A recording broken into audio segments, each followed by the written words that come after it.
Keanon, getting back to school today, man, what was the feelings for you to be back in that place? Today was a good day. I showed up today because, the kids, right, and the staff there. I've only been at Parkrose for a year now, and I've grown to love that place and love those kids at that school. It's a special place, a special school. A lot of kids that have grown up in a rough way. A lot of kids that have had nothing given to them in life. So I think that's why I was attracted to that school and that football coaching job. And that's why I love these kids. Dame and the Blazers reached out to you to get tickets the night, Saturday, the day after, and then again tonight. What's it mean to have some relief and some getaway time to hear and enjoy your Blazers? Man, it's awesome. It's awesome. As you can imagine, it's been a tough weekend for all of us, really. Everybody in Oregon and a lot of people around the country.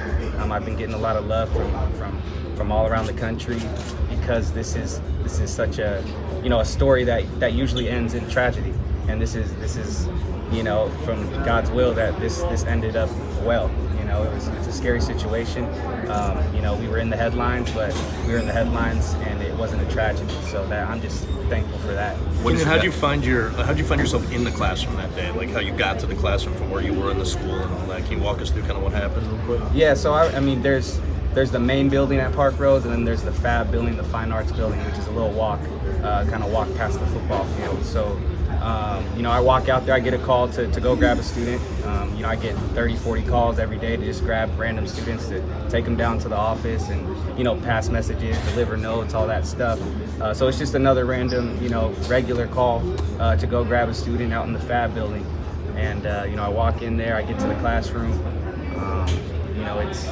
I'm in the classroom for 15, 20 seconds. I ask the teacher, is the student here? We kind of look around.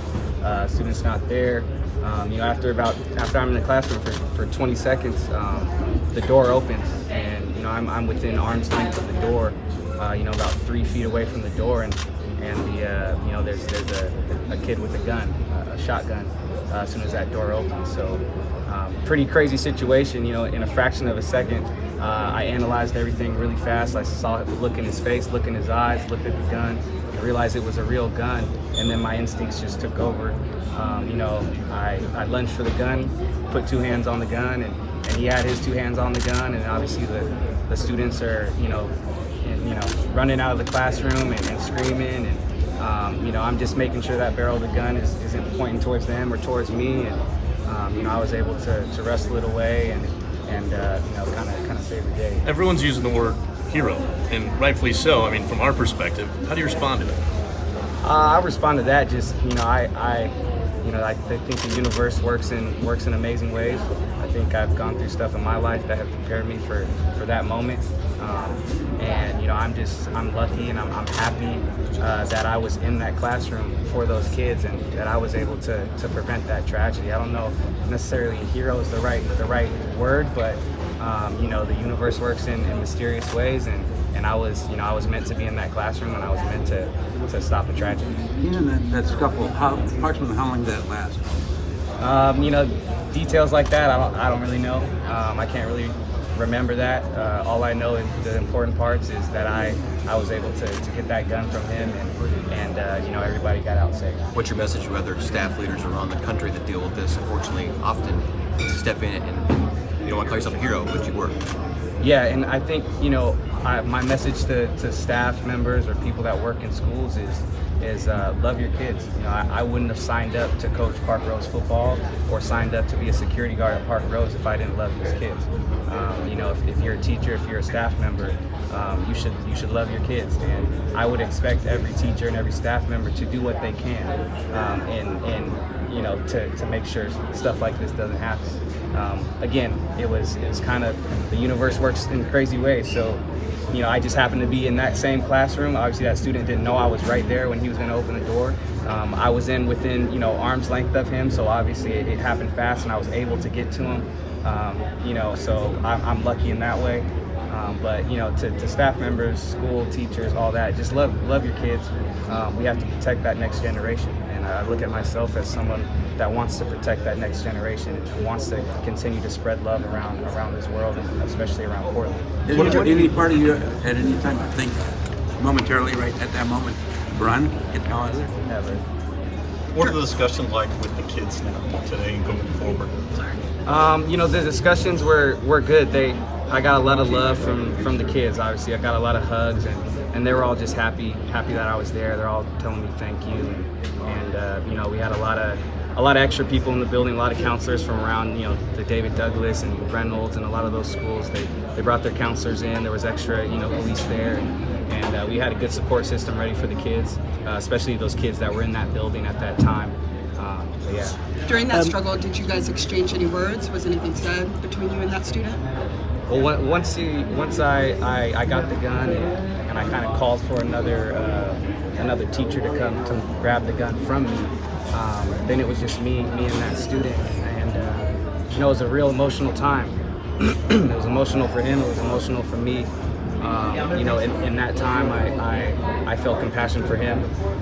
You know, and a lot of times, especially when you're young, you don't realize what you're doing until it's over, right? And you know, kids today, there's a lot of challenges growing up in this day and age that they go through, and that, you know, the mental health thing and access to weapons and all this stuff. You know, it's all a big problem that we need a solution for, and there's no quick fixes. But I felt compassion for the kids, to be honest. You know, I had a real life conversation. You know, obviously he broke down, and I just wanted to let him know that I was there for him. I told him I was there to save him. I was there for a reason, and that, you know, this is a life worth living. Keanon, what do you think we can do as a society to address this issue? This one ended well, thank God, but some of them don't. Yeah, and I wish I had that answer. You know, I think the first step to any problem is admitting there is a problem, and I think there's a lot on both sides that a lot of people, when it comes to guns, it comes to schools, it's a tough issue. So I'm just me. I don't have the answers. I don't really have, you know, I'm excited for the work in the future that I can do for this subject.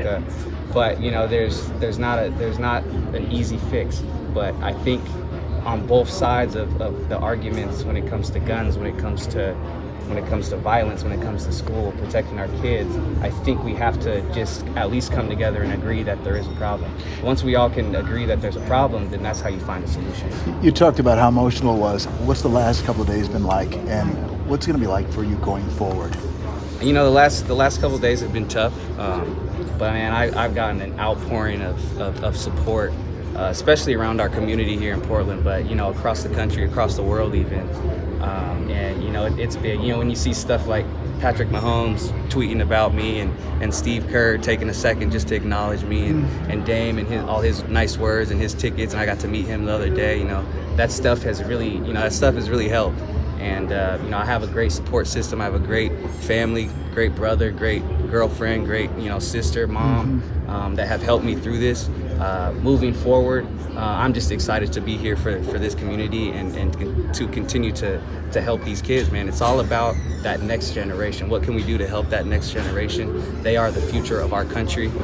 So I'm excited to continue my work to help that next generation and to figure out ways that I can help even more. As a lifelong Blazer fan, as a guy who played in some big games with the Ducks, what's tonight going to be like? What are you honored in front of all these people in our Western Conference Finals? It's been 19 years in the making. Man, it's crazy. Yeah, that's it's special being here. It's special talking to you guys. It's been you know, life is crazy, life is wild, and I'm thankful for the Trailblazers organization that they're kind of looking out for me right now, and letting me do all this and letting me come to the game and have this experience and to be honored, man. That's special. The Trailblazers are big in my heart. They've always been, you know, one of the biggest things in my life. I'm as diehard as it comes with the Blazers, and you know, this is as special as it can. Third win tonight, then. Say that again. Third win tonight. Of course. You left the NFL after a couple years. Correct. The guys, why? And that I made that decision because I wanted to work with kids, right? I wanted to grow in the profession. I feel like my football experience when it comes to coaching, I had a good foundation, and I was ready to use the knowledge that I've had, whether I was playing and coaching those 2 years under Chip in the NFL. I was ready to take on a bigger role and kind of run the show myself and run my own program.